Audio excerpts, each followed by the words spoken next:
It's now 11:45. All right. Well, thank you very much, Director Wong. We'll go ahead and start with our pre-commission agenda.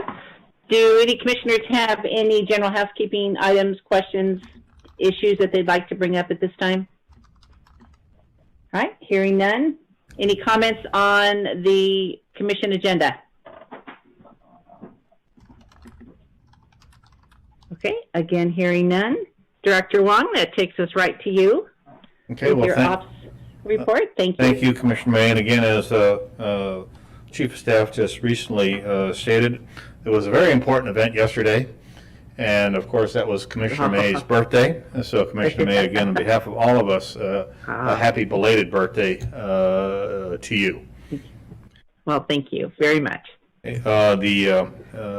Couple things to share with the Commission. First off, as you know, Ada County required masks as of last night at 6 o'clock across all of Ada County, inside and outside, if you cannot maintain 6 feet of distance. The ACHD was in compliance by 6:30, and we've had multiple discussions with teams to ensure that everybody knew exactly what the new rules of engagement were. I want to let you know that I did sign this morning our FY21 Regions Healthcare Insurance Contract. Again, that was for a zero increase, and that's 3 years running now that the Ada County Highway District has not seen an increase in healthcare insurance costs. That being said, I want to make sure the commissioners know that we will start our open enrollment period on 3 August. It'll run to 21 August, and you will be getting individual packets mailed out to you by the 31st of July. And such, so we will keep you posted on that. A sad note in today's history, today is tax day. So for those of you that have may still have to write a check, you don't have much more time to do that. We went over final review for tomorrow evening's budget and integrated 5-year work plan Zoom virtual open house. It starts at 5:30. Everything's in place. It should run very, very smoothly. Now, we are coordinating a new master license agreement with AT&T for their cell tower and 5G installations within Ada County. Very similar to the ones that that you've already approved for the Verizon cell towers. Currently, as an update, we have 85 sites installed and active, and of those, 56 of those sites are 5G. We have 75 additional sites with approved construction drawings in the queue, and we have 135 additional sites are in the pre-application phase. So, as we do every week, I want to make sure you're well aware of the status of these. And then finally, I believe I shared this with you last night, but the BSU Transportation Funding Study is approaching its final couple weeks or so. And then that draft will be presented to the governor, and then after that to the legislature. I think we've been successful. We've been looking at this or pushing this for some time of having the study team add an option for consideration for solving or at least addressing the transportation funding shortfalls in the state of adding a dedicated funding source for transit. We've been very vocal on that. I spoke to the lead yesterday, and right now it looks like they are going to put that in as an option for a presentation to the governor and for the legislature to look later. We thought that without that option, the state would then be potentially missing an opportunity to consider how they would look at funding for transit. So I'll keep you posted on that, and hopefully it'll stay in. So with that, that's what I have for you this morning. I can stand for any questions. Madam President? Commissioner Goldthorpe. You just jogged my memory. I know we're planning on at least one meeting with a number of legislators from transportation concerning issues that we'd like to see addressed in the next session. And then we went back to stage 3 and all kinds of confusing things. Do you have any idea when we're planning on doing that? I can give Steve a list of the legislators that I've been told would like to be invited. Yeah. Commissioner Goldthorpe, great question.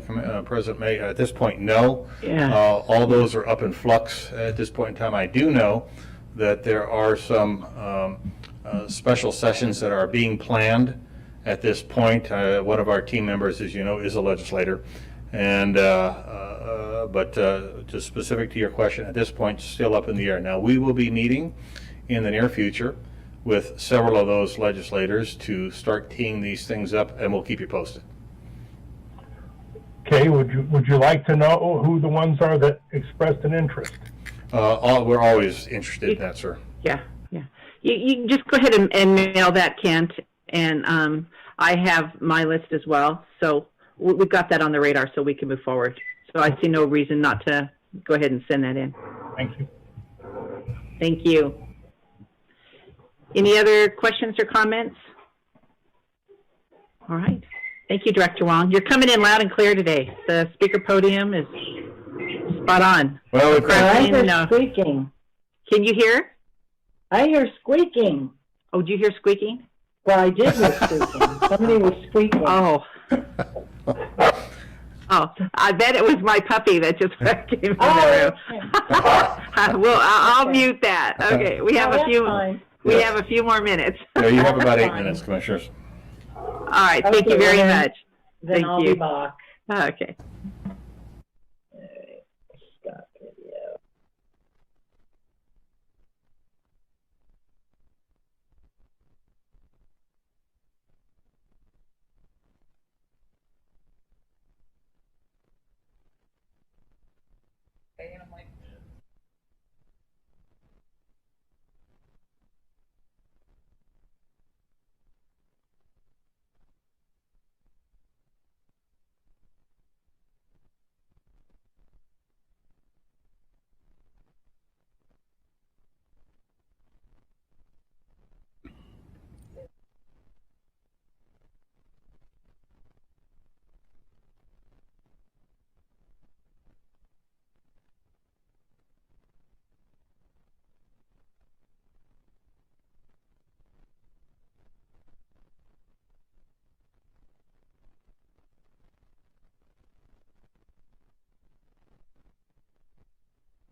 Director Wong?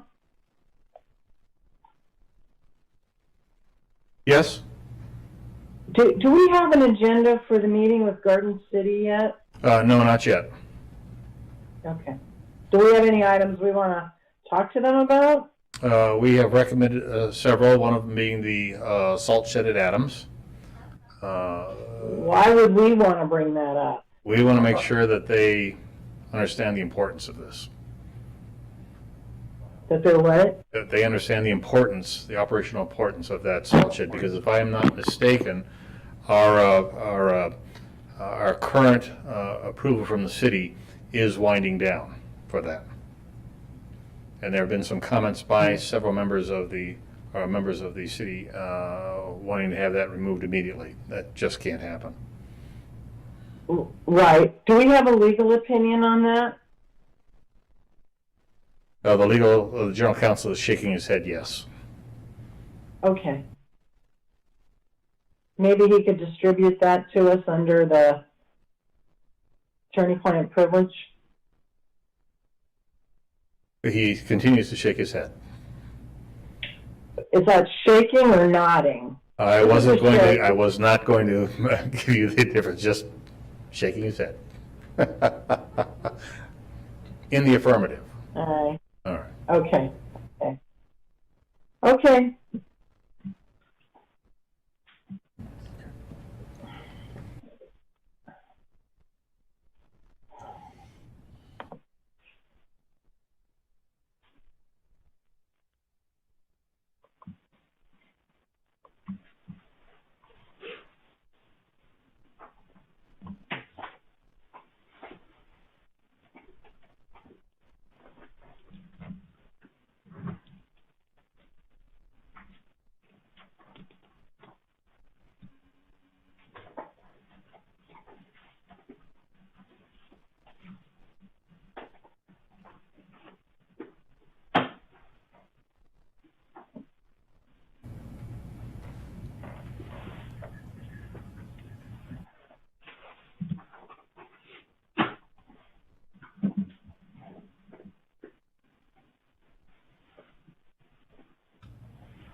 Commissioner May, Commissioners, it's now 12 o'clock. All right, thank you, Director Wong. Welcome, everyone. I will now call our July 15th Commission meeting to order, and we will start with the Pledge of Allegiance. Director Wong, if you would please lead. Thank you. If you go, please stand and join me. I pledge allegiance to the flag of the United States of America and to the republic for which it stands, one nation, under God, indivisible, with liberty and justice for all. All right, thank you very much.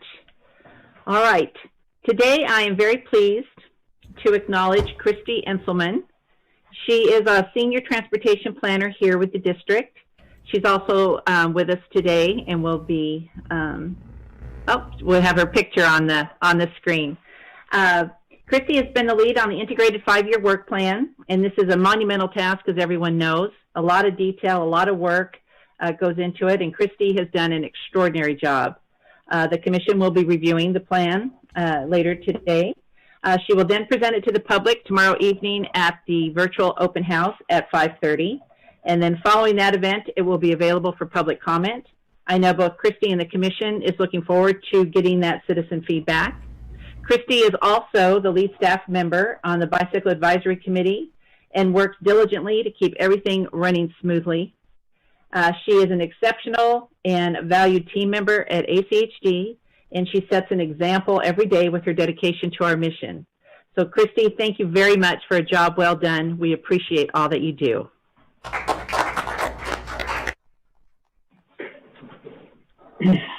All right. that takes us to our first order of business to adopt our agenda. Is there a motion? So moved. Thank Second. you. All right, we have a motion to approve the agenda. All in favor? Aye. Aye. Opposed? All right, motion carries. Consent agenda. Items on the consent agenda are considered to be routine and will be enacted by one motion.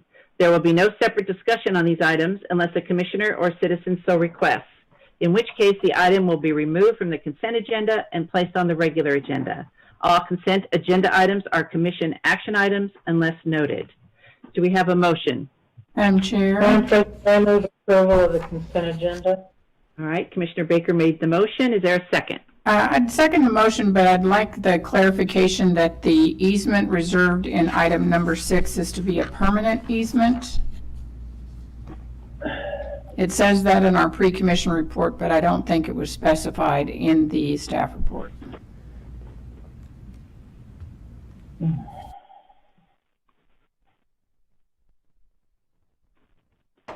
I believe that's the case if it's stated in the report. Do we need a verification from someone, Commissioner Arnold, for you to have your status Steve, in place? Mr. Price is nodding yes.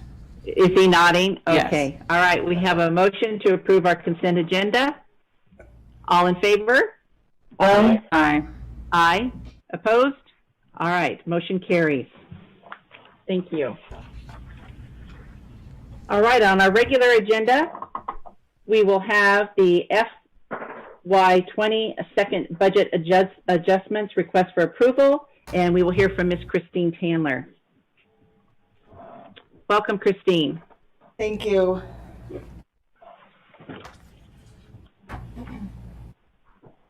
Madam President, for the record, Christine Tandler, Budget Coordinator, District. I'm here to present the second budget adjustments for the fiscal year 2020 budget. This is a decision briefing. Revenue adjustments, the first approved budget adjustments for FY20 was nearly $140 million. We're going up just over $1 million to 141.2. The largest increase there is related to impact fee revenue that we're seeing come in. Got that update a few weeks back. We also have federal aid and cost share. Those are reductions. Typically, those are related to expenditure adjustments as well because we don't get the revenue if we don't make the expenditure. The Eagle Road signal timing, this is a project that we're doing with ITD that has been rebudgeted. The revenue's been rebudgeted into FY21 because that's when we're anticipating the materials to go out and to be pulled from inventory. The equipment disposal, the auction was postponed until FY21. And then a true up on the Ada County registration fees on what we're seeing come in for FY20. Madam President? Commissioner Baker. Yes. Christine, could you address the Commuteride revenue adjustment? I assume that's because nobody was riding Commuteride, so our revenue was down, but is that offset somewhere on the expense side? Madam President, Commissioner Baker, yes, it is. So the biggest adjustment, the largest adjustment on the revenue side for Commuteride was related to fares. We did have some increases in federal grants that we were able to secure, but the net is a decrease of the $138,000. And on the Okay, well, excuse me. Sorry, when we get to further down in your report, perhaps you could point out the expense side of Commuteride if it's on this list. Absolutely.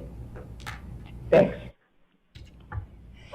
On the operational adjustments, we're going from nearly $67 million down to $6.7 million. The largest of those being about $5.5 million related to chip seal savings. A true up on the mag chloride. This is something that is trued up once the winter season is over, and we can true up that amount as well as the salt. Maintenance parts and fuel savings. This is related to COVID when we were in the early stages of the shutdown and we weren't repairing vehicles or driving any of the vehicles in any of the departments. You'll see here there's Eagle Road timing. This is the professional service and the design of that corridor related to the revenue that ITD's put forward. We do have this budgeted in FY21. And the miscellaneous operational adjustments is about like 200 or 300 lines of pluses and minuses between. We have reductions in training and travel since no one is able to go on there. There's additional adjustments in temporaries since we had our interns and our temps off during the COVID time. So it's just a major, a big long list of truing up budgets to make sure that we reduce those variances as much as possible for year end. On the Commuteride, you can see that the major decrease on the expense side of Commuteride is nearly $150,000 related to van fuel expense.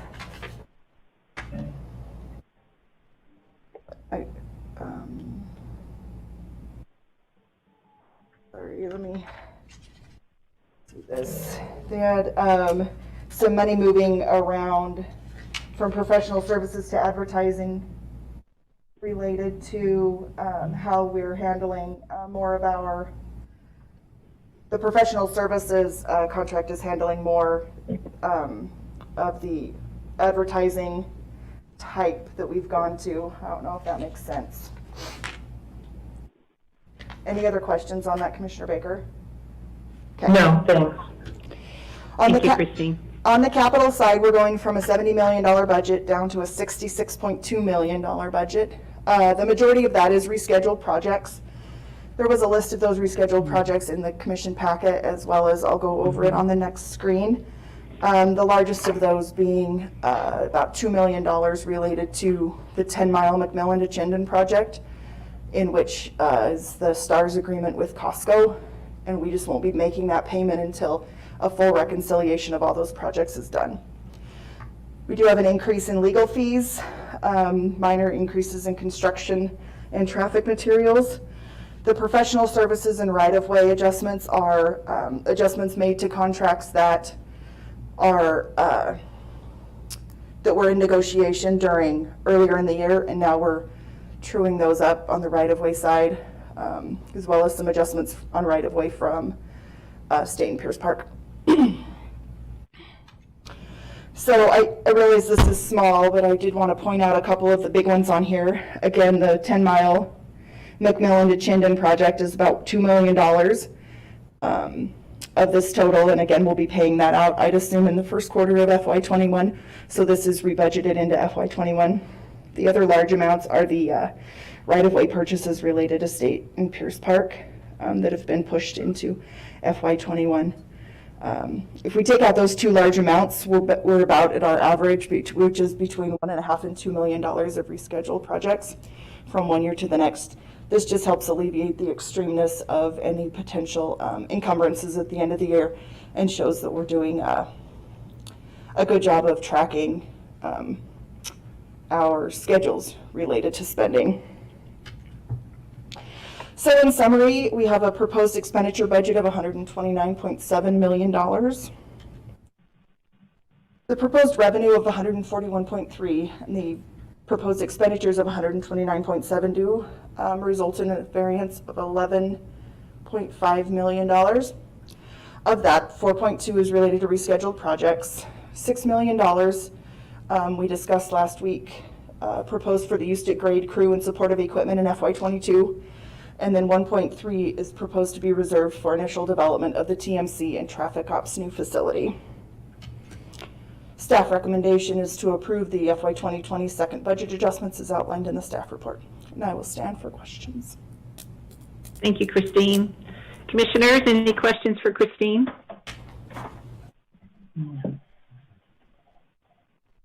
No? Hearing none? All right, Christine, thank you very much. This is a request for approval. Do we have a motion?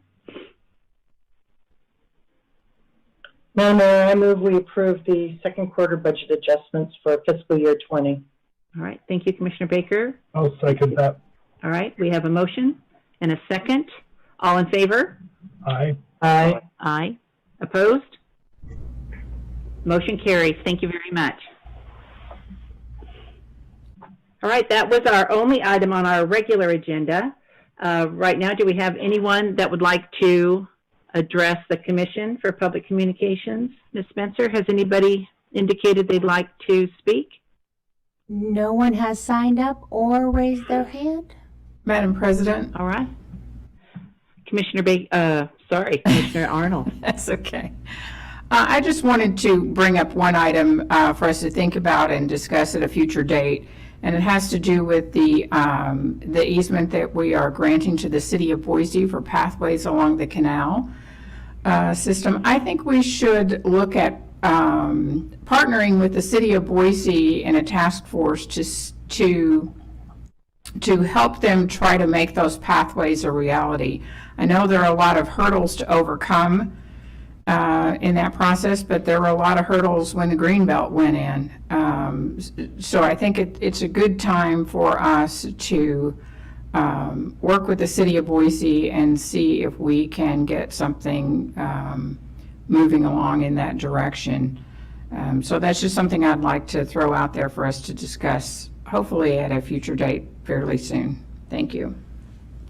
All right, thank you very much. Any other comments from commissioners or the public? Okay, hearing none, I will call our meeting. We will now adjourn our meeting. And I guess we are going to go right straight into a post-commission presentation. Is that correct, Director Wong? Yes, it is. To a work session?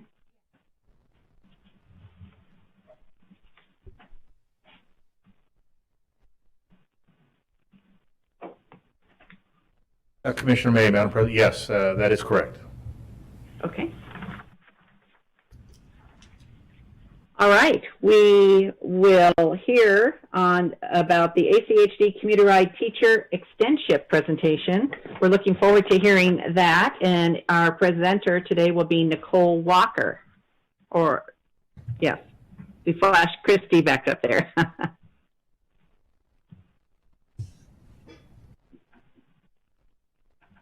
Hi, Commissioners. Before I hand it over to Nicole Walker, I just wanted to introduce myself. My name is Michelle Tang, and I'm the Rideshare Coordinator with Commuteride. I lead day-to-day operations for our Club Red Van Pool program, and I'm also a former high school science teacher. So when I had the opportunity to bring on a teacher this summer through the STEM Action Center, which we'll go through today, really excited to kind of bring someone from the teaching profession who brings creativity, resourcefulness, and great time management skills to help us explore this new transportation demand management initiative. Nicole Walker, who will be presenting the majority of the slides today, is a 7th and 10th grade teacher at Idaho Arts Charter School in Nampa. So before I hand it over to Nicole, I just wanted to mention a little bit of the reasons why Commuteride was interested in participating in the STEM Action Center externship this summer.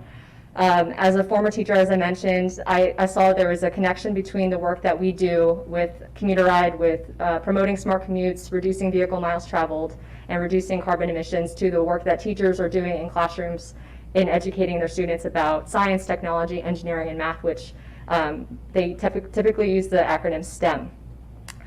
Secondly, schools are a major commute destination in Ada County, with teachers, students, and parents making morning and afternoon trips to pick up and drop off their students, which many school leaders mention great numbers of congestion due to those trips. Thirdly, pick up and drop off as a requirement in the parents' day is typically a barrier that we hear from prospective van pool riders or other smart commuters in the area as being a reason why they can't themselves opt into a smart commute. So we wanted to explore reasons how we can help teachers and parents explore this so that they can potentially opt into a smart commute option. And then, as we developed the idea for the externship in the early parts of 2020, those 3 reasons were definitely the priority for us in having Nicole join our team for the summer and work on. And then COVID-19 happened, and we've seen a big shift in ridership due to more employees teleworking. So having her kind of redirect and explore conversations with school leaders and other transportation demand management professionals to help us explore what is what is next for Commuteride and what else we can work on has been really beneficial. So Nicole has been working with our team for about 4.5 weeks. She's with us for a few more days, and then she'll be returning to work in the fall. But I'm going to hand it over to her to talk through some of the outcomes so far of her project. Thank you very much for the intro. Welcome, Nicole. Thanks. So as Michelle said, my name is Nicole Walker, and I am a 7th and 10th grade teacher at Idaho Arts Charter School. I teach English in the fall to 7th graders and 10th graders. This summer, however, I was working with the Idaho STEM Action Center as an extern. And so a little bit of background about the Idaho STEM Action Center. Their mission is to engineer innovative opportunities for educators, students, communities, and industries to build a competitive Idaho workforce and economy through STEM and computer science education.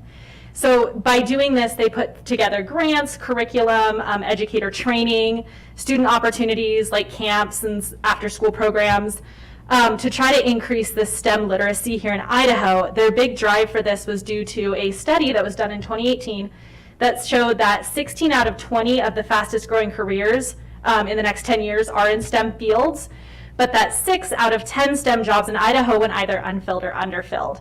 So what that meant was that they were having to pull workers or resources from other states.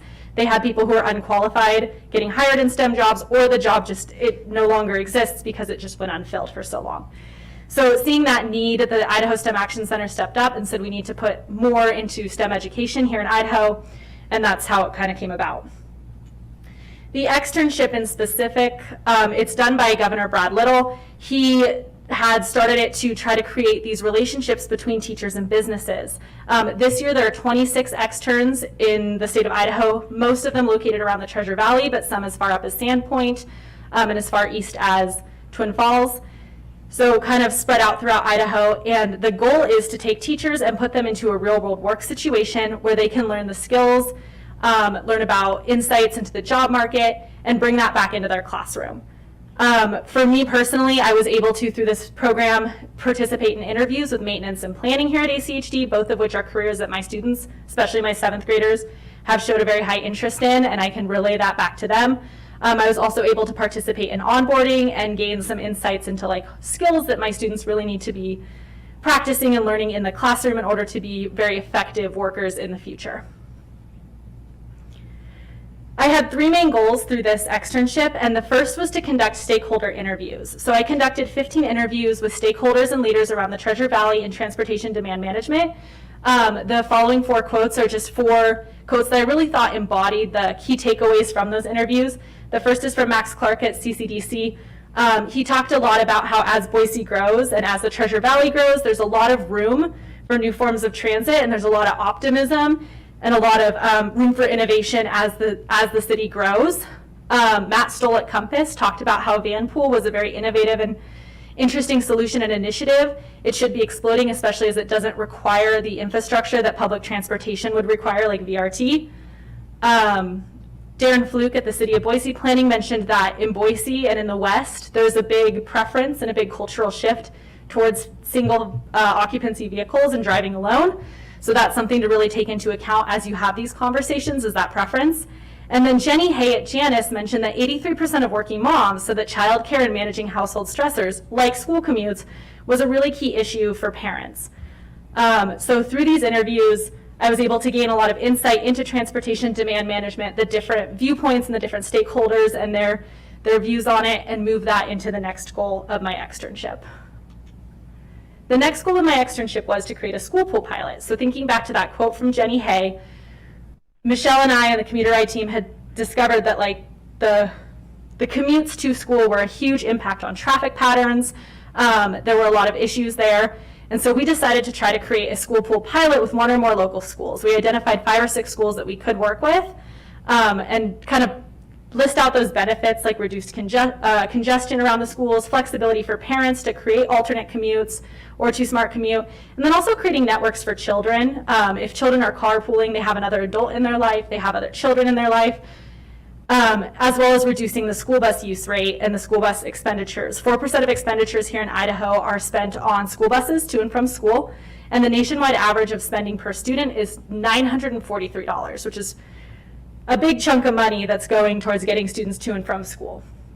Unfortunately, because of COVID-19, it was very difficult to find a school to work with. Schools are not sure what's going to happen in the fall. I know my own school doesn't really have a solid plan. I think most schools around Treasure Valley are a little bit up in the air. It's a little tumultuous with COVID-19 right now. So that kind of shifted into a series of messages that we came up with to talk about future school pools and to gain insights into those benefits and raise awareness on what a school pool is and why it might benefit a school or a parent or a teacher. And then that kind of morphed into a school resources page for the Commuteride website. So that will be live in early August. And it's a website page that I had designed that contains a school pool survey. So if schools in the future, administrators or parents want to try to get a school pool going at their school, they can fill out a survey that will go straight to the Commuteride team and have the Commuteride's team help them out with that.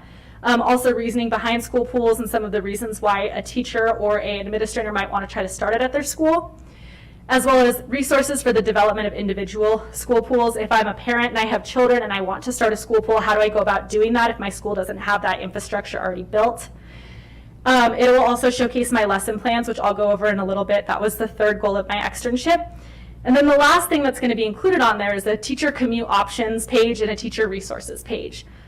Through this externship, I also conducted a survey with 25 teachers around the state of Idaho that really showed the variables and the different impacts that teacher commutes have as well. Teachers kind of have a very different work schedule than a lot of I think industries. We have variable hours. Sometimes I'll leave school at 3, sometimes I'll leave school at 8:30, and it can kind of impact their choices in terms of commute options. So after seeing this and after conducting that survey, I thought it might be really useful to show teachers alternative commute options other than single occupancy vehicles. The third goal of this externship was to create lesson plans and activities. So far I have created 8 lesson plans in science, math, and social studies. I am an English teacher, so these were not necessarily in my field of study. I still have 3 to 4 more to do. My goal is to have 12 done by the end of the week. And those lesson plans will be for elementary school and English. I've also worked with the marketing team to create a Commuteride booth activity that they can use when they are tabling at different events. And all of the lesson plans include materials, standards, timing, extension, and digital learning options. So I have included one of those lesson plans in the briefing, but I just wanted to pull it up here as well so you could kind of see. This is one example of a lesson plan in social studies. As you can see here, the lesson plan has the grade levels and then a little bit of an overview, prior knowledge needed, as well as links if the students don't have that prior knowledge for teachers to use. The Common Core standards, all of the lesson plans are standards aligned, so they all go along with what students have to know. The STEM overlaps, the time needed, all of the materials, vocabulary, and then goals. They're broken down. So this particular lesson would be a government lesson or a social studies lesson, and it looks at how bills become, like how laws get made and how bills become laws. It would start with a game from iCivics, which is a really cool program run by, I believe, the Department of Education. And it's like an interactive program where kids can watch videos, kind of Schoolhouse Rock style, to learn about how bills become laws.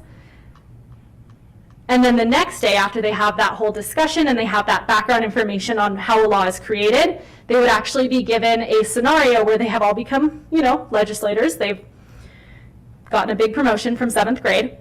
And they would get 6 different stakeholders. In the Treasure Valley was where I mostly based them off of. Their fictitious stakeholders, but based off of the interviews that I've done, that have different views on how transportation demand management should go. So it starts with a stakeholder who is an employer, and he's frustrated because he has 500 parking spots, but his employees are always complaining that there's not enough parking. And then it goes through all these different stakeholders and how they think this problem should be solved. At the end, the teachers and the students would have to draft a law and present it to their group and say, this is the law we came up with based off the discussion. And then the students would give feedback saying, this is good, or I don't like this, or I don't think you took stakeholder 3 into account, to get kids into that mindset of collaborative working together.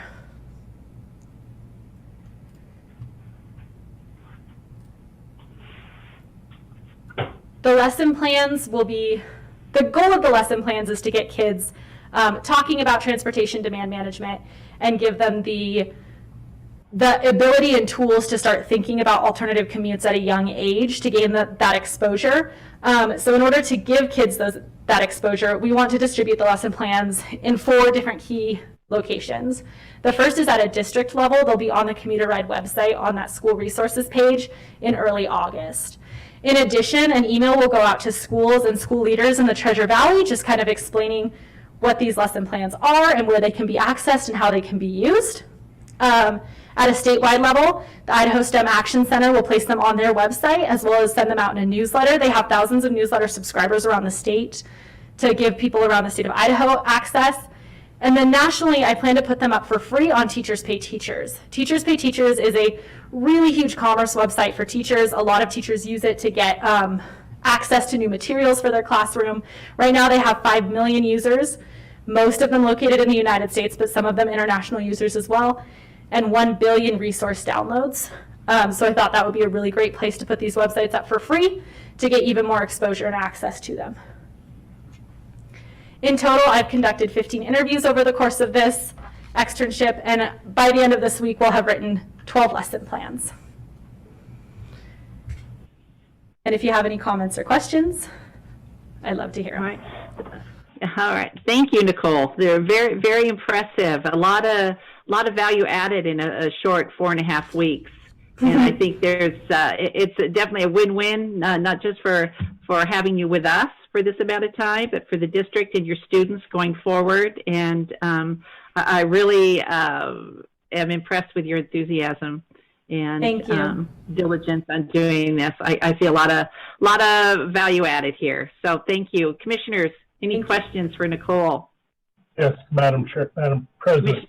Commissioner Goldthorpe. Yeah, this is cool. I think this is going to be very beneficial going forward because up till now, most of the thought process and focus that we've had for eliminating some of the congestion with regards to students getting to school has been building better and more sidewalks and bike paths and that sort of thing. And this is a good idea. Thank you. Thank you. Any other questions or comments, commissioners? Yeah, Madam President. Commissioner Hanson. Yeah, I just really want to thank you, Nicole. It's been great to hear, listen to how well you've used, dove into TDM. Transportation demand management is such a critical tool. I really appreciate that you are adding fresh perspective to it and helping more people understand it, and hopefully helping them then to help drive decisions and maybe help to reflect on, we have a tendency to lean very, very heavily on this other model of a level of service at the peak hour, and the real life experience of teachers and students and the different demands they have on transportation system and the way in which they interact with the community through transportation is important in helping to drive those decisions. So I really hope as this spreads, it both affects the way in which we make decisions as well as the engagement of more people in the process. You're great. That's great. Thank you. Yeah, thank you. It really was. Any other comments or questions for Nicole? Madam President? Commissioner Baker.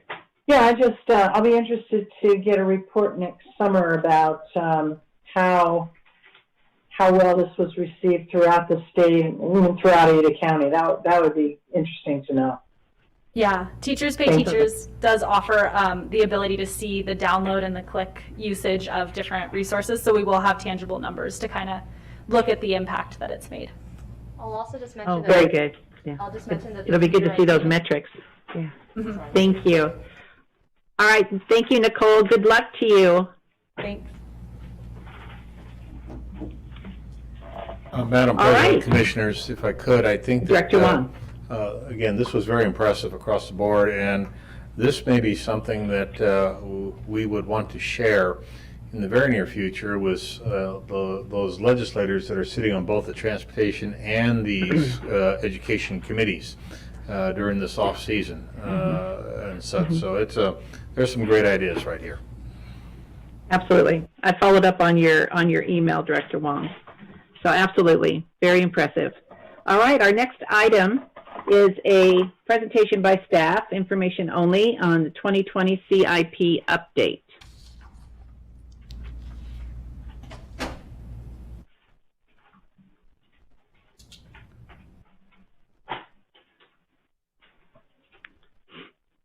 While we wait for the changing of the guard there.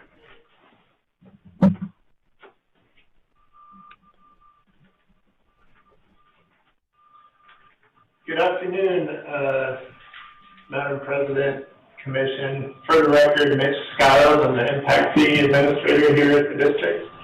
Welcome, Mitch. Thank you. Just wanted to give you an overview of where we're at with the Capital Improvements Plan update. We have made quite a bit of progress since the last time I had the opportunity to speak to you. So an overview of what I'm going to talk about is just a quick status update. We'll provide you with feedback we received from the Capital Investments and Advisory Committee regarding these two items below. So an overview of the draft Capital Improvements Plan and the implications, and an overview of the proposed impact fee ordinance. This is what it looks like from high level. This is just a quick map to show you where the projects are proposed, and we'll kind of dive into some more details about the CIP coming up. The initial draft completed, and we are planning to send it out for public comment very soon. I wanted to go over some quick local assumptions on the ACHD system. These were shared with the Commission back in May as part of a master street map update overview, but I wanted to bring them up, just make you aware of these assumptions. From west to east, we have Overland Road, from Linder over to Locust Grove. We are proposing to convert master street map to 5 lanes from what used to be 7 lanes. There are exclusive Idaho Power easements there that make that very difficult to continue to preserve right-of-way on. The next is Maple Grove from Fairview up to McMillan. We would constrain this from 5 to 3 lanes. And the final one is this, what used to be proposed as the Cole Glenwood couplet. Since there is a city park in that area, we are removing that consideration from consideration in both the master street map and the capital improvement plan. Feedback from the capital, the CICAC, the Capital Investment Citizens Advisory Committee, that is a mouthful. We did receive a unanimous recommendation on both the capital improvements plan draft and the impact fee ordinance. For the capital improvements plan, they did request that we include that section of overland shown on the previous slide as unfunded for corridor preservation only. Staff's intent is to continue moving forward with that excluded from the CIP, largely for the reasons mentioned in the previous slide. Those Idaho Power easements make that difficult to continue to preserve along. Another high-level look at the capital improvements plan. The current draft shows 246 total projects. 148 of those would be roadway projects, and the remaining 98 would be intersection projects. Total CIP project costs come to $957 million, and that includes, or that excludes anything that was placed on the unfunded list. Of the $957 million, $627 million of those would be impact fee eligible costs. That is a shift from the last 2018 amendment we made. At that time, impact fee eligible costs were about 58% of the total.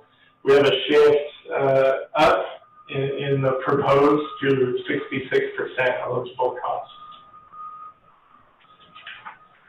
So to continue to talk about eligibility a little bit, this slide has been shared in a previous work session, but I wanted to share it again and talk about, you know, where we landed. Everything in white on the screen is continuing forward, kind of how we have considered it in past capital improvement plans, impact fee ordinances. You'll notice for pedestrian crossings in this fully eligible column, something we were able to include as eligible costs was the addition of new pedestrian crossings along CIP projects. Madam President, I can no longer see Mitch's screen. I can see Mitch. Oh, okay. I can still see the screen. Anybody else? No, I can see it. I think did you touch something, Jim? Because could be on your are you end. doing it on an iPad? Yeah, it's on the HHD iPad. I didn't touch a thing. Okay, because there should be if you touch the screen and you get the stuff come across the top, you should be able to see a little note that says screen share or something like that, or last person speaking. Yep. I'll just keep listening. At least I've got the document on my other computer up. Okay. Sorry about that, Commissioner Hanson. I'll do my best not to reference pictures and things like that to try and make this as clear as possible. So we are able to include pedestrian crossings. Previously, we were only, the impact fee eligible portion was only if there was an existing pedestrian crossing and we had to move it as part of a CIP project. Some other added eligibility comes from bridge rebuild projects. Previously, the way we've treated bridges is similarly to roadway projects is if they are widened, the additional travel lanes would be impact fee eligible. Something we proposed and got feedback from the commercial developers group on was to include the scenario where we have to rebuild a structure. It can't be widened, so we have to rebuild the entire structure for the only reason that we're widening the road. So we did come up with a way to incorporate the remaining useful life of those structures and give some of them some added eligibility. Another one I wanted to bring up is right-of-way has been impact fee eligible. It will continue to be impact fee eligible. But in this update, we've included additional right-of-way for those corridors designated as future level 3 bikeways in the roadways to bikeways plan. So that additional right-of-way needed for those types of projects would also be impact fee eligible. Something else to kind of continue that contributes to the overall eligibility of our capital improvements plan is the existing deficiencies list. I do show a map on the screen. It's also in the document. It just gives a high-level overview of where those existing deficiencies are. As a reminder, existing deficiencies are road segments that are deficient in our base year of 2020, and impact fees cannot be used to cure those existing deficiencies.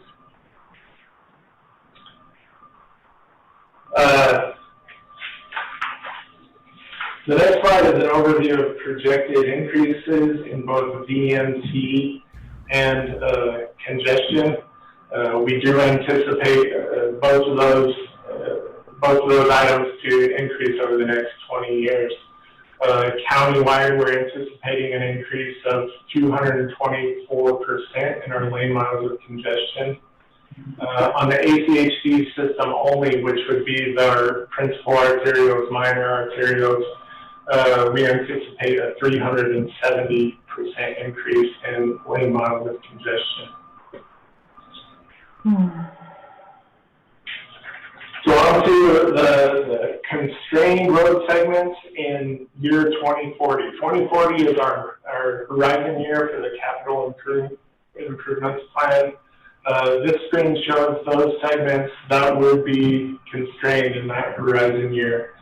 Our master street map is ACHC's guiding document for the ultimate build-out of road segments.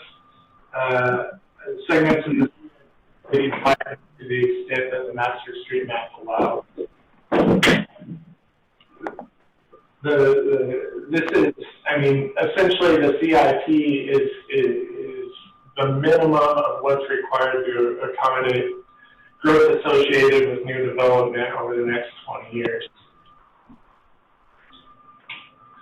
I did mention earlier an unfunded list. I show what that looks like on the screen. It's also in the documents provided. There are several projects that are not as high of priority.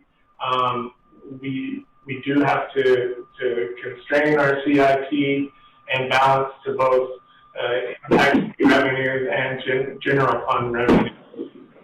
So with all the needs we have, some of them end up going on to the unfunded list. So what are the implications of the new CIP update? On the screen, I show 3 land uses that we use quite commonly, or that we see impact fees for quite commonly. Obviously, single-family residential, and then general office and light industrial. For single-family residents, the proposed CIP is showing a $292 increase per unit in that rate. General office would go up approximately $342 per 1,000 square feet, and light industrial uses would increase by $187 per 1,000 square feet. Madam President? Commissioner Baker? Yeah, Mitch, you know, in the past, we've always tried to keep things modest. But with the growth we're seeing, I mean, I think you could put a fee of $10,000 on and it would still get built. And quite frankly, we talk about affordable housing. There is no affordable housing being built new. I mean, we have townhouses down the street that are on Glenwood and Goddard, and they're not going to go for $400,000. So my question is, these increases, are you looking at them as a way of being more modest, or is this something that will end up helping to fund the capital improvements plan? Because if it's the latter, maybe we should make them less modest. Madam President, Commissioner Baker, I would argue that it's both. This is a process we go through to balance to projected revenues, and you know, there's sort of a shift to more impact fee eligible costs in the CIP. So all of those things kind of come together to increase this. This is actually about a 9% increase that we're seeing in this update. We are confident, based on our projected revenue and our current programming strategies, that we would be able to cover those impact fee eligible costs with impact fees under this scenario. Well, just because the slide before us, you showed unfunded, and there's a lot of projects on there that are unfunded. And I don't know, you know, we always wanted to be able to keep the increases down. We, you know, part of it was to help the economy after, you know, the 2008 problems, and you know, we also would keep things modest because, you know, we didn't really want to put a burden on new construction. But like I said, it's happening. I mean, I don't think we need to worry about that. I mean, even if we did worry about it, this is just a drop in the ocean against the increased cost of new housing. So, I don't know, maybe we should look at increasing, you know, when was the last time we had an increase in impact fees? Madam President, Commissioner Baker, we did an amendment to the capital improvements plan in 2018 to incorporate some additional impact fee eligible costs. So as that trickled down, we did see an increase to our impact fees at that time. It was not as large as what's being proposed here, but it did increase at that time. Well, I guess that what I would like to see is, like, let's go back 10 years and give us a chart. You don't do that today, but give us a chart that shows the actual dollar amount and then how it increased every year or over that 10-year period, so we can see what not only the number increase is in the monetary cost, but also the percent increase. Commissioner Baker, that should be possible. Great. Very good. Very good. Thank you, Mitch. Thank you, Commissioner Baker. So all the previous slides were associated with the actual capital improvements plan update. This slide is related to the update to the impact fee ordinance. On the top bullet up here, you can see that the majority of the changes are just bringing that ordinance up to date. You know, we changed things like dates and ordinance numbers and just correct minor errors in the language. I guess the most significant change is also a minor change. We added some language to section 7310.3. That language is shown on the screen. What that means for us as far as how we apply this is essentially if funds have been spent toward a project, we would carry that, if funds were spent toward a project that is impact fee eligible, we would carry forward that eligibility into a new capital improvements plan.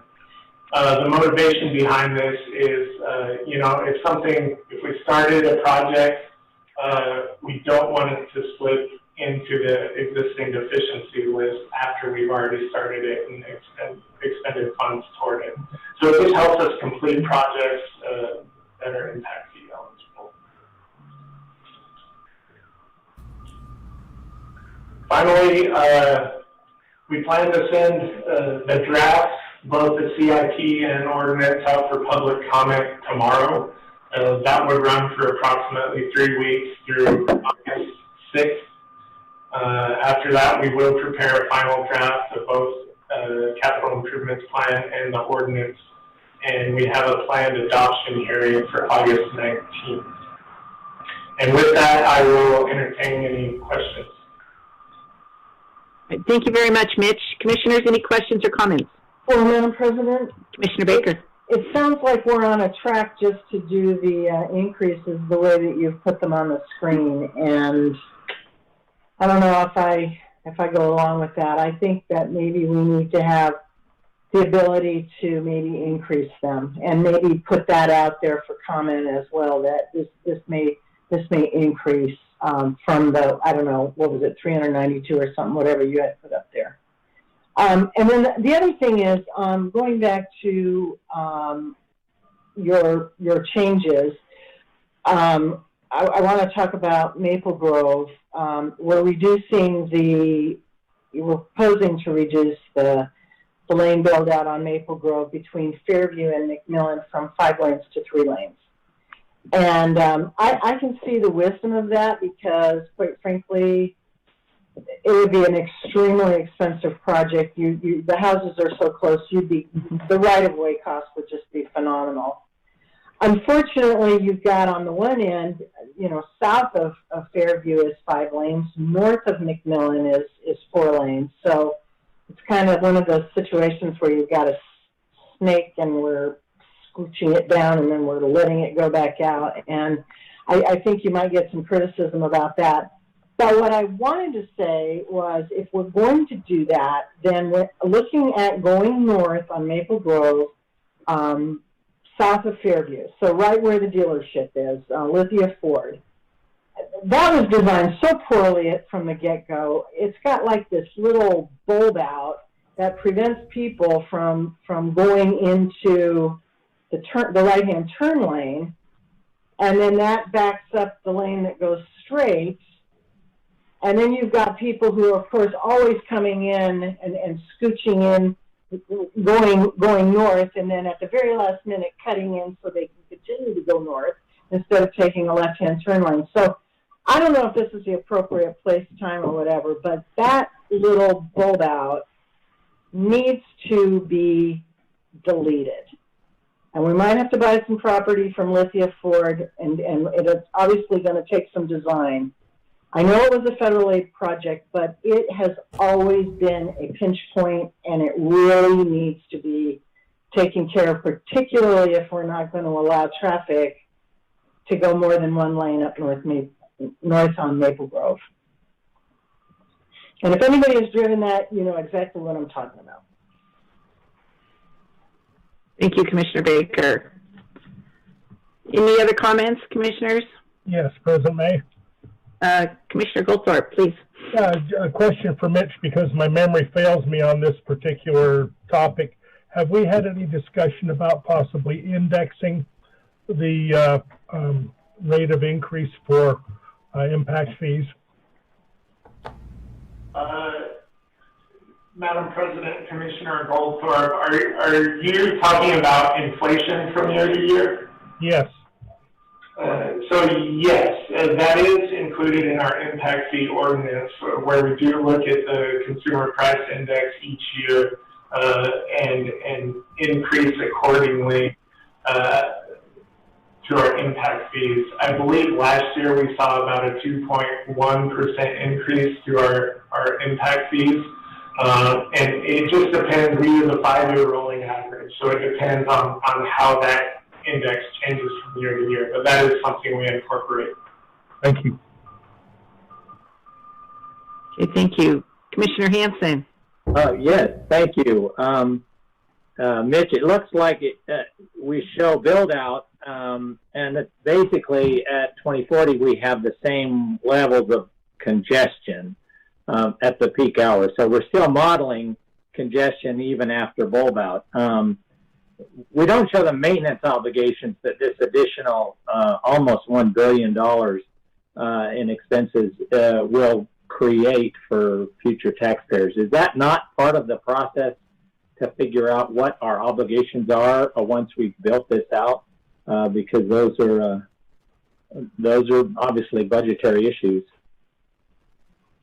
President May, Commissioner Hanson, to answer your question, no, they're not considered as part of the capital improvements plan process. These are essentially right-of-way design and construction costs. Yeah.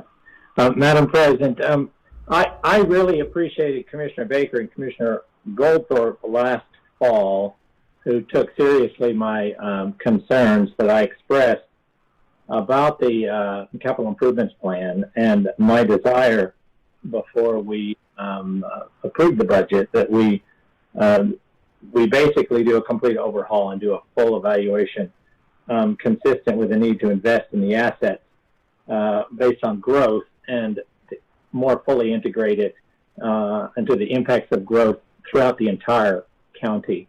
There are people who are paying impact fees in areas that are not going to be widened, but they certainly have infrastructure needs that are created because of growth. I take Mitch at his word that the most significant change is only a minor change. I observed each of the CICAC committees. I listened to what was discussed, and I also listened to what was not discussed. So those are my huge concerns. We just finished having a great presentation on transportation demand management, but it does not look like there's going to be a significant change in the so-called capital improvements plan, nor the risk that imposes on future taxpayers. So I just wanted to get that out there. I see widening of Cloverdale, 5 Mile, of Locust Grove, of Maple Grove at several points. And they're just, we'll be spending a lot of money to widen them, and yet we still say that we will have levels of congestion at the peak hour. So we are just really, I think there's a disconnect between what we need to address in transportation demand management and a proper use of growth. My concern, I appreciate Commissioner Baker's comments on the payment of the impact fees. My concern is on the way in which impact fees can be spent. So those concerns still exist, since this is only a minor change from what we were presented in the past. Thank you. Mr. Price, I see you at the podium. Thank you, Madam President, Commissioners. I'd like to address a couple comments that the Commission's made. First off, the increase is a 9% increase over the impact fee. To Commissioner Baker, the impact fee that we charge can't be arbitrary. It has to be the enabling statute, the Idaho Development Impact Fee Act. It is a constrained financial document.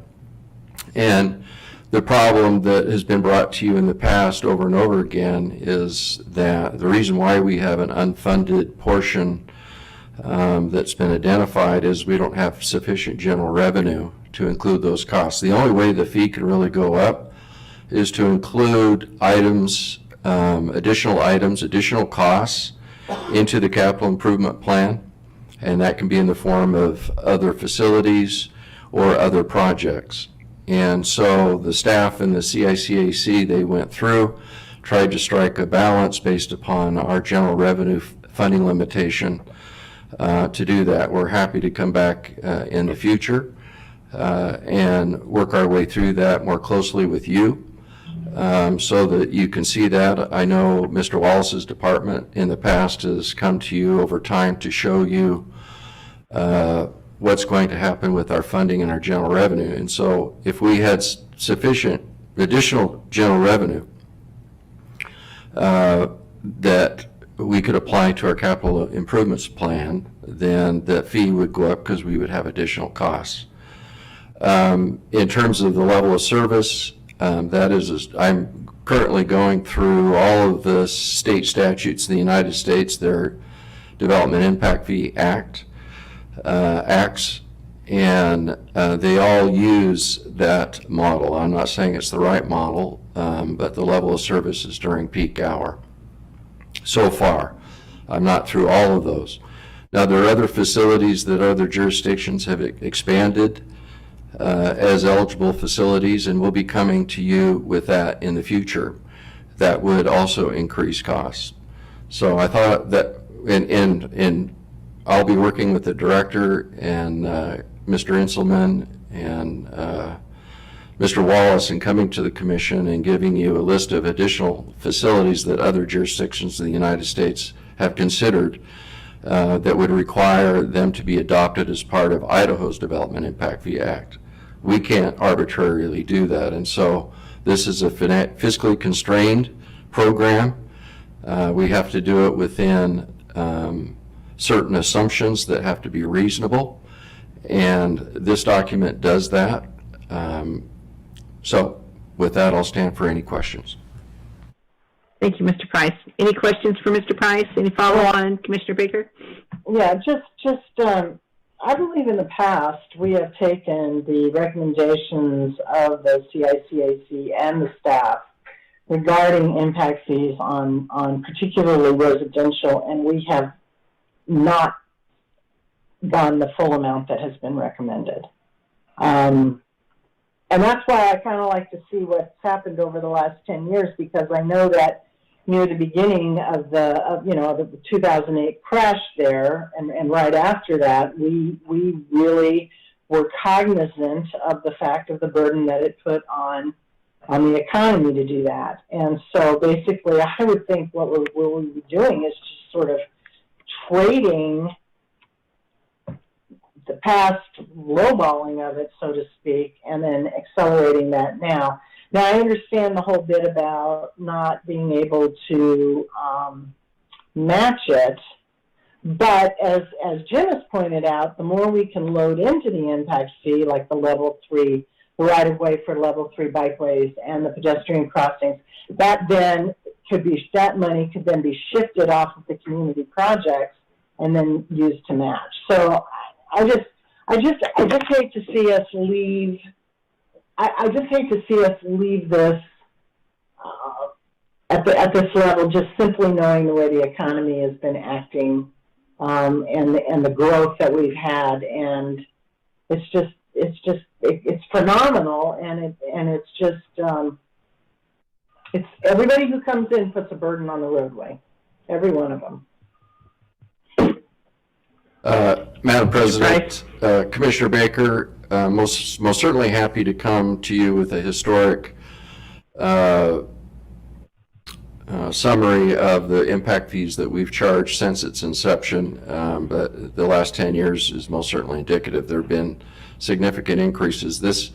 We've actually done everything in this impact fee ordinance at the direction of the director to get as much out of the impact fee program as we possibly can. We are constrained by the law and the enabling statute, and we will be coming back to you with ideas on how to be able to increase those things facilities that we can increase our costs. We can also give you some other suggestions, statutory changes that may help in that regard. Now, if you don't adopt this impact fee today, the fees will stay the same. We can either go forward with the adoption of this impact fee ordinance, increase the impact fees 9%, and then come back to you with the commission, and you most certainly, there's nothing that prohibits us from amending with a new impact fee or CIP in the future. So our recommendation is clearly to go ahead forward with the adoption of this proposed CIP and impact fee ordinance. Madam President. Thank you, Mr. Price.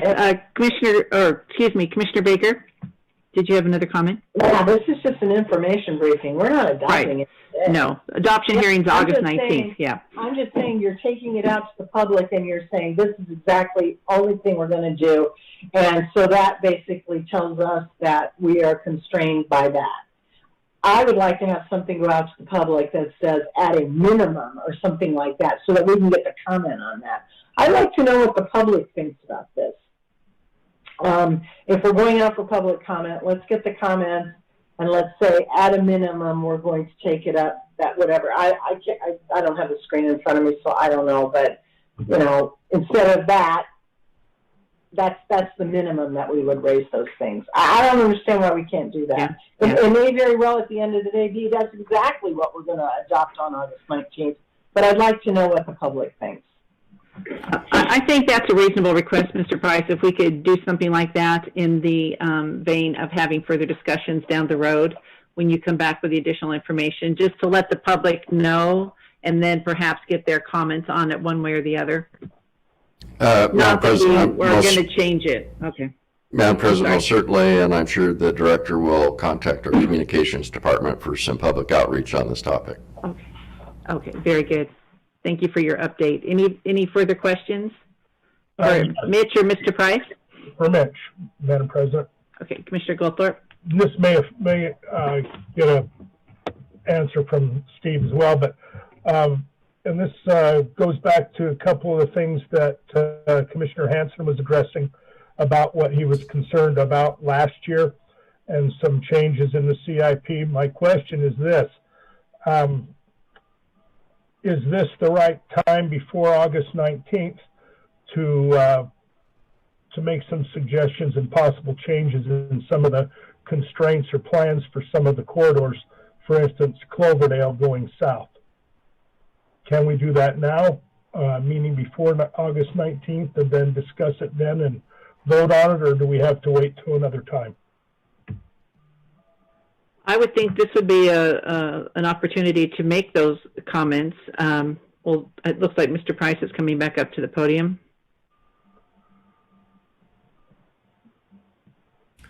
Madam President, Commissioner Goldthorpe, the draft that we have prepared includes those particular facilities, and that's been noticed, that's been published.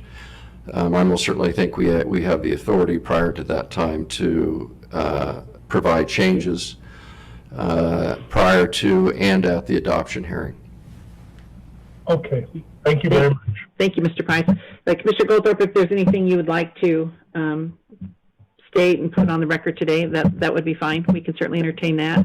There is, I haven't gone through it. Okay. All right, then sounds like there'll be opportunity coming up to do that. Commissioner Hanson? Just one quick question for Mitch, and that's regarding scenarios. I was wondering, did the CICAC, the committee, did they get some choices as to what the planning, the scenarios would be like if the specific roads that are identified as deficiencies and needed to be built out weren't built out? Did they give them scenarios and so that they could make some choices whether those were or weren't going to be worth build out, so that they could make those kind of trade-offs or not? Madam President, Commissioner Hanson, high-level answer to your question, the preliminary projects list was presented to the CICAC fairly early on, along with our assumptions that we included in the proposed capital improvement plan. So from a high-level standpoint, they did have the opportunity to comment on those. We didn't break those down and do a whole lot of different scenarios, but there was discussion about projects and the implications of those. Thanks, Mitch. Yeah, I wasn't able to attend, I think, the September meeting, but was able to attend and listen in on the subsequent meetings. And I didn't hear any discussion that if these build-outs didn't occur, this would be the consequence, and these are the costs and so forth. And so it'd be helpful to know whether they had a list of those scenarios and evaluated those so that they could come in and then say, yeah, this makes sense. Because I know from a high level, they got it all at once. My concern is, and there's people in South Boise in particular who say, we really don't need these to be widened. I'd like to see those scenarios say, well, actually, if we don't we can widen it to 3 lanes from 2 to 3. It'll still work this way. If we widen it to 5 lanes, there's really no discernible difference if that's how the scenario plays out. So the CICAC can say, well, that makes some sense. But from what I hear from you, they didn't get that opportunity to really play out those. And that's, I think, what we're grappling with, because those are extremely expensive projects. And if the scenario suggests that there really isn't that much benefit from programming them, then maybe we ought to be programming them that money for others, and it creates the incentive, a greater incentive to identify more impact fee eligible costs. Thank you, Mitch. I appreciate that. Thank you. Mr. Inselman. President May, Commissioner Hanson, if I could, I'd like to add to that part of that scenario conversation you're talking about, Commissioner Hanson, is through Compass with the long-range transportation plan, as well as our master street map. So our CIP, the basis for it is the long-range transportation plan, which is adopted by Compass and the member agencies. And we are constrained by our master street map, so we look to our partner agencies to give us those comments and through all of these efforts, the long-range transportation plan, our master street map, and the CIP as to which corridors they want improved and in which manner and with which typology. So the CIP is consistent with all of those efforts. Gary, so can we see those scenarios that Compass does as they come to that conclusion that widening to 5 lanes is justified over widening to 3 lanes, for example, or widening to 7 lanes is more justified than widening to 5 lanes? Can we see some of those scenarios? I haven't seen them so that see what the trade-offs are. And if Compass has done them, and has made that recommendation, then can we see them? I wasn't aware that the CICAC had seen them, but perhaps they had. I don't know. Well, President May, Commissioner Hanson, I don't think the scenarios have been done as you're describing. I meant the different planning scenarios for the long-range transportation plan. Which type of growth did people want? Where the city's going to have their growth? And then the long-range transportation plan is developed off of that. Our CIP is based off of that. And then we take the input from the cities and the county on the master street map as to which corridors do they want improved to what widths and what's typology. If you remember the constrained corridor map projection for 2040, you'll notice in Eagle, Beacon Light, the entire corridor is shown as constrained. Floating Feather, entire corridor is shown as constrained because they're projected to be over that level of service in 2040, because we have constrained those to 3 lanes in the master street map and the CIP. There's a lot of other examples where we're not going to widen beyond that master street map configuration, and that is based on input from the cities. Right, and my sense is that because of the, we've identified that there's a valuable trade-off between the level of congestion that the folks, the neighbors in the Beacon Light area are willing to trade off, and it's based on some sort of a analysis of the scenarios. And so that, though, wasn't driven by Compass. That was driven by the neighborhoods, and so we showed how that functioned. But we, as far as I can tell from your answer, we don't have that analysis.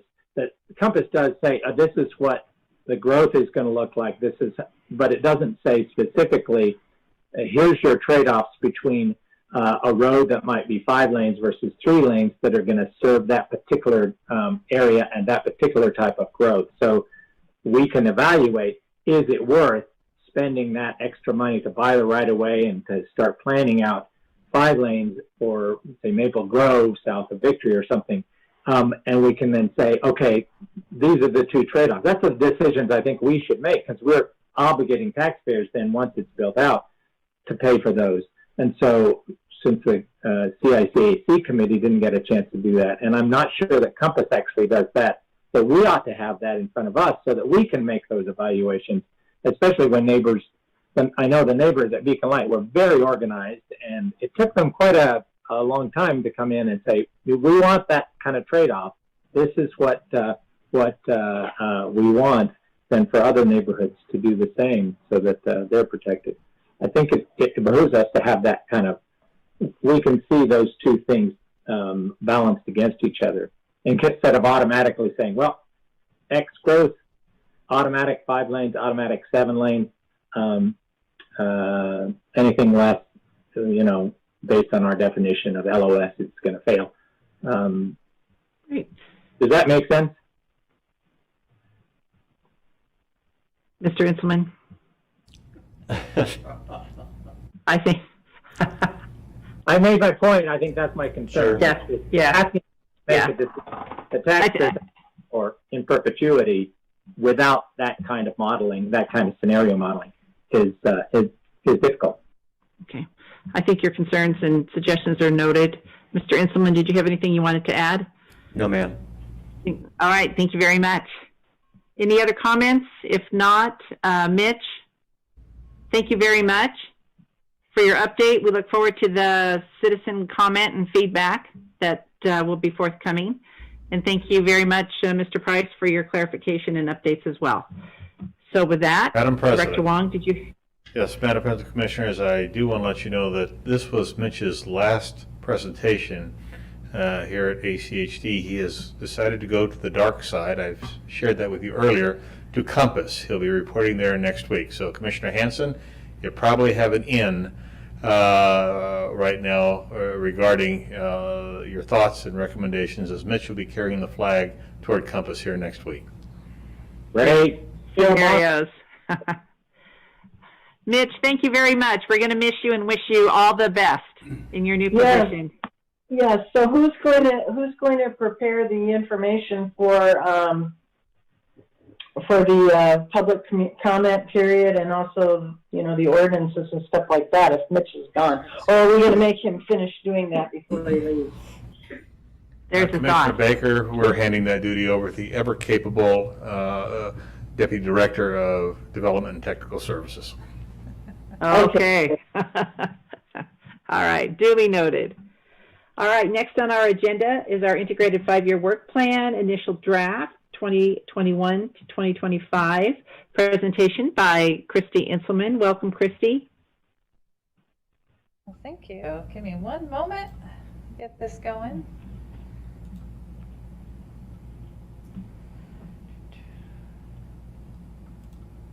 Oops.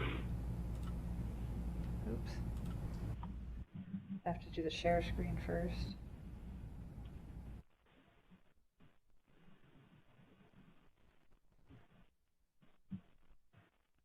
Oh.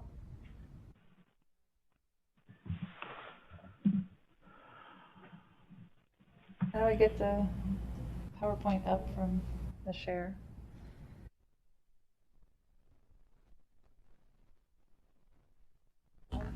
Open, right?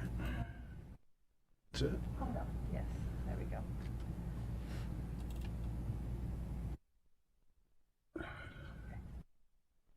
Fourth. Sorry, looks a lot different when I'm doing this at home versus here in the auditorium. So before I begin, I want to thank President May and the commissioners for their kind words. Hopefully they'll still have kind words after my presentation. So good afternoon, Madam President and Commissioners. This is Christy Inselman. We'll hold that thought. Hold that thought. Yeah. You should have waited until after to do that now. There you go. So I'm here to present on the draft 21-25 Integrated 5-Year Work Plan. The first 2 years of the plan match the proposed budget, which Christine will continue reviewing with you after this presentation. My presentation will focus on the big picture with regards to the Integrated 5-Year Work Plan. So what are the key takeaways from this information briefing? The draft plan shows investment in all modes of transportation. We continue to make progress towards full build-out of our networks, as well as continuing to identify new opportunities to invest in our community. The plan meets the Commission targets, which includes a certain level of overprogramming, especially in out years. The plan will allow us to be responsive and flexible to revenue changes, which means we'll be able to take advantage of revenue increases, but can cut projects if necessary. So the reality. We understand that there are things outside of ACHD control, such as a global pandemic, and the goal of this plan is to program in such a way that it can be adjusted if necessary. So Commission targets, with a certain level of revised revenue and over-programming, we're showing that over the next 5 years we will meet Commission targets. This obviously depends on future funding availability, especially in the out years. And then as discussed with the Commission, this robust programming strategy is necessary to expend impact fees. So how did we get here? Last year, the Commission tasked staff to work with them early and often to develop this year's plan. Staff conducted 5 work sessions with the Commission, beginning with the annual report in January and the most recent in May to review community programs.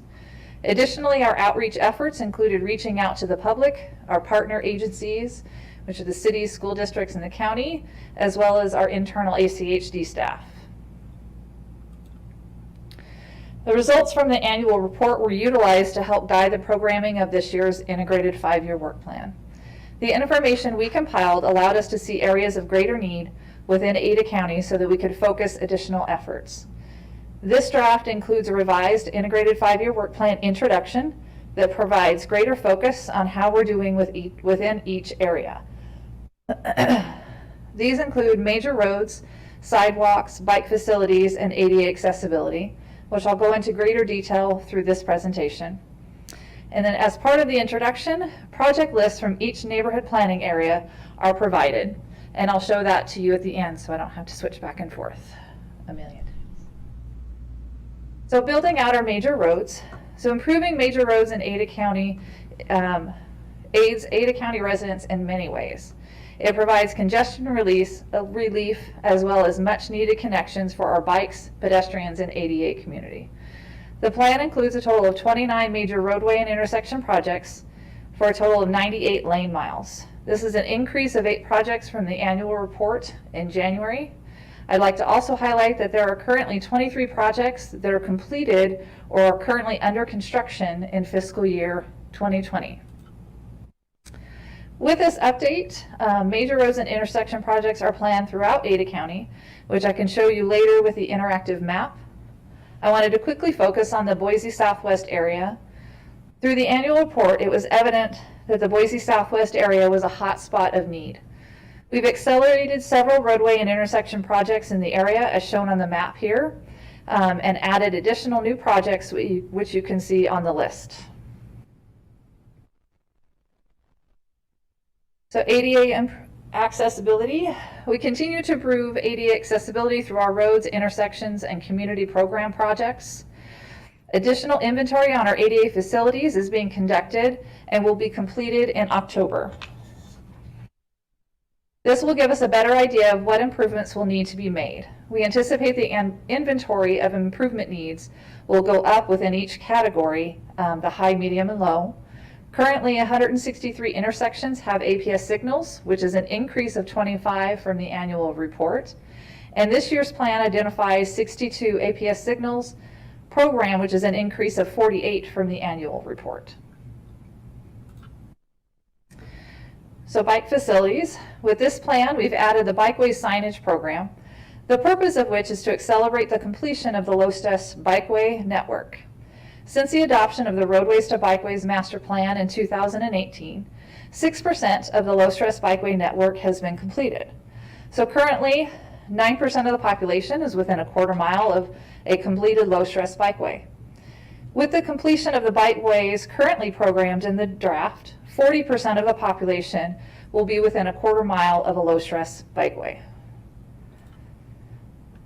So by adding the bikeway signage program, we're accelerating the completion of that low-stress bikeway network, which will start to create a network that was envisioned with the Roadways to Bikeways plan. And here is a list of the new bikeway projects that have been added to the draft plan.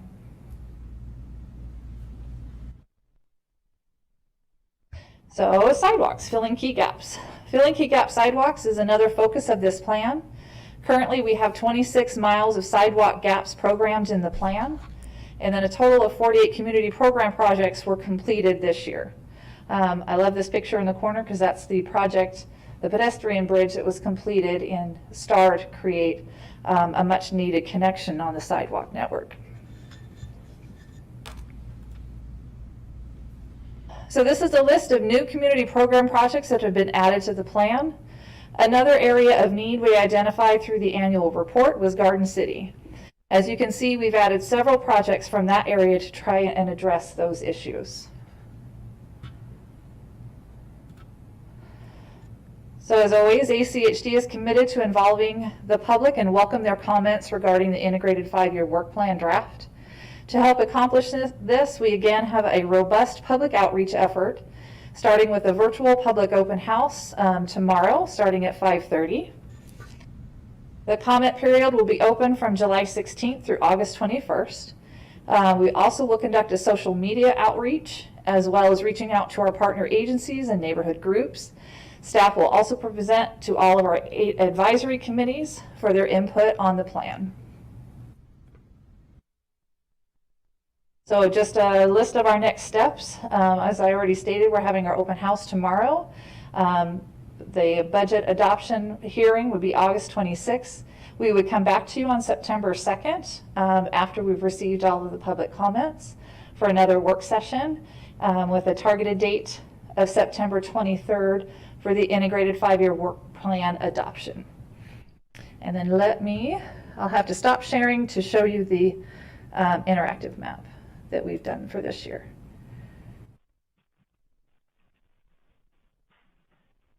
Oops. I always do this backwards.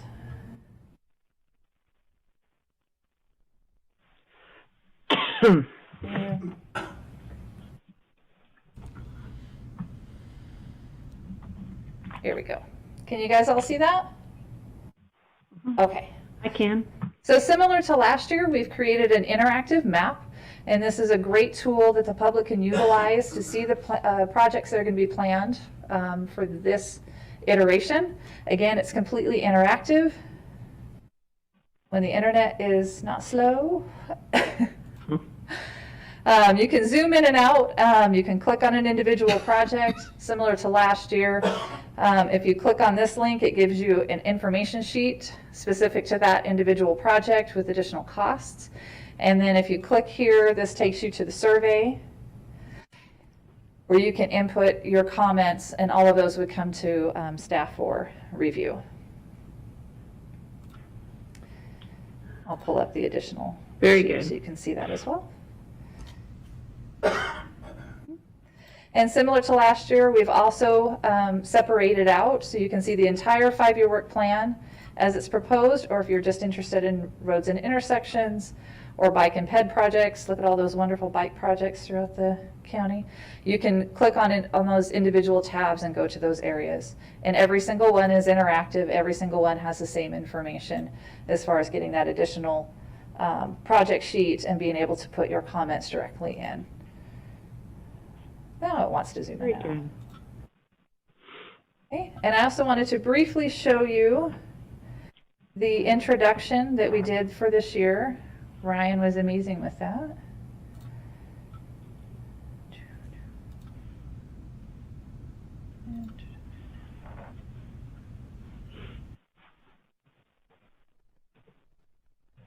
Technology is wonderful.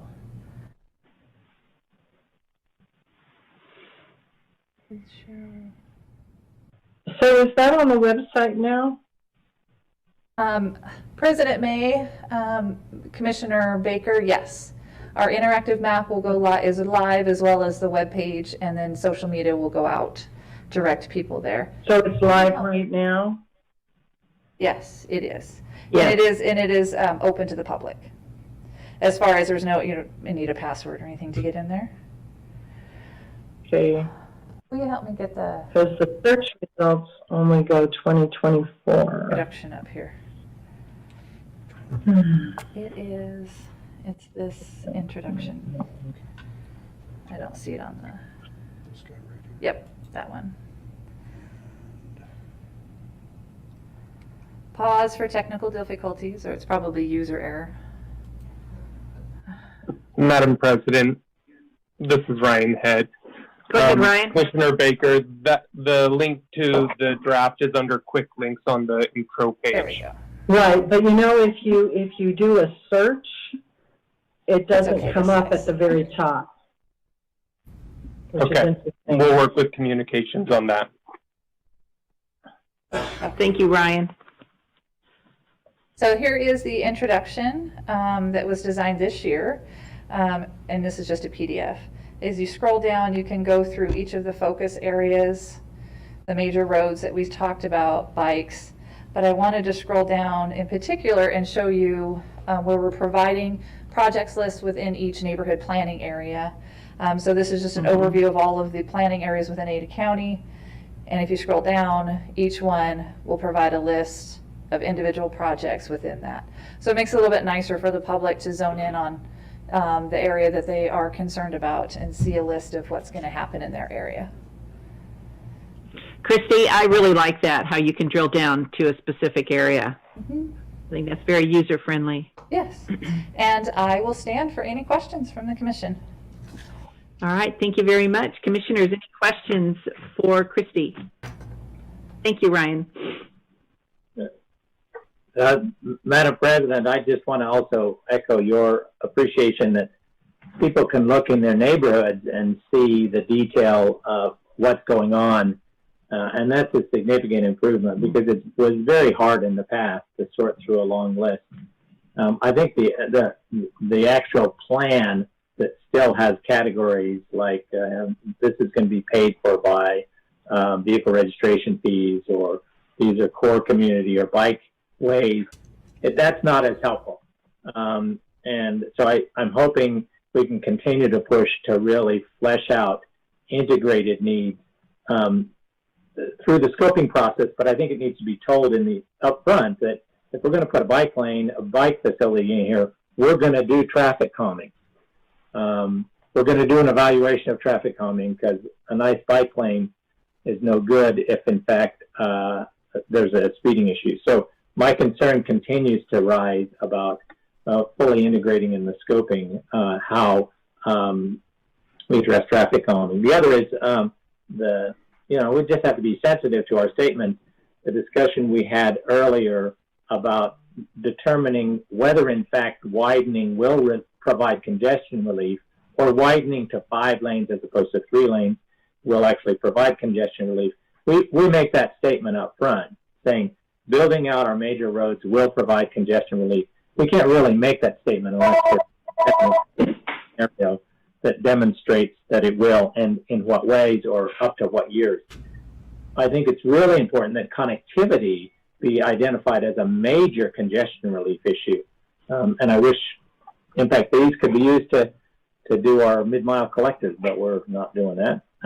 So I think we just have to be aware of the way in which we define these. We're going to widen these roads, or at least this plan proposes widening these roads. It's not necessarily going to provide congestion relief. And in fact, in some areas, it might be worse due to induced demand.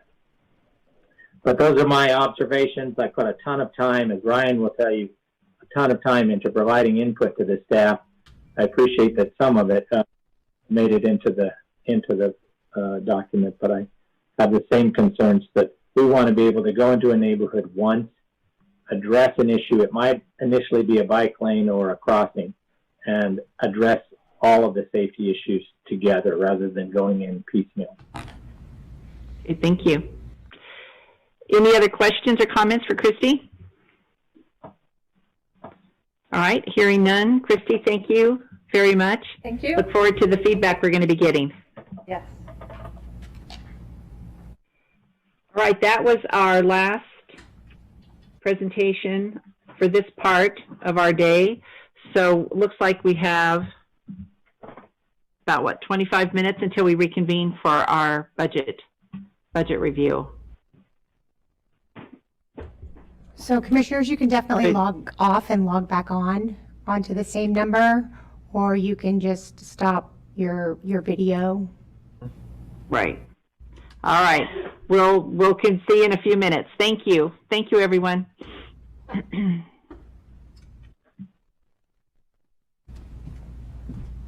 Are we staying on?